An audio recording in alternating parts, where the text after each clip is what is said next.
Halo, bertemu lagi dengan saya Febri. Dalam video ini kita akan membahas lebih dalam tentang teknik dalam menggambar storyboard. Dalam membuat sebuah storyboard, perlu diperhatikan hal-hal sebagai berikut. Pertama, catat poin-poin penting, ide, dan konsep-konsep di bawah frame storyboard berturut-turut. Storyboard pada dasarnya merupakan jenis peta, menguraikan semua langkah-langkah utama yang diperlukan untuk menyelesaikan tujuan pembelajaran. Membuat sketsa kasar visual untuk setiap frame, jangan khawatir tentang semir pada titik ini. Kita hanya ingin gagasan visual jelas digambarkan. Jadi, orang yang tidak menggambar pun bisa menggambar storyboard ya. Lalu baca presentasi sambil melihat storyboard dan melengkapi checklist storyboard. Apakah visual saya dengan jelas menampilkan suatu ide utama dari presentasi saya? Lalu apakah bantuan saya sebagai visual sederhana yang saya bisa membuatnya? Dapatkah penonton saya memahami visual saya sepenuhnya dalam waktu kurang dari 30 detik.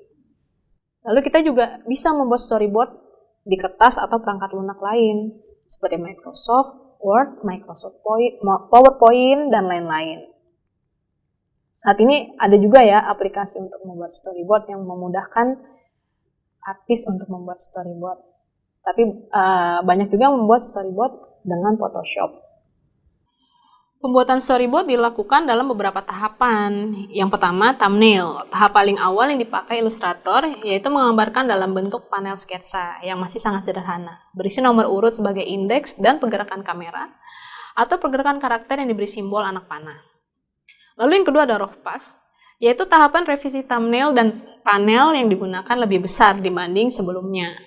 Pada tahap ini, storyboard lebih mudah dibaca oleh non-ilustrator seperti pemain, produser, kameramen, kru pencahayaan, dan investor.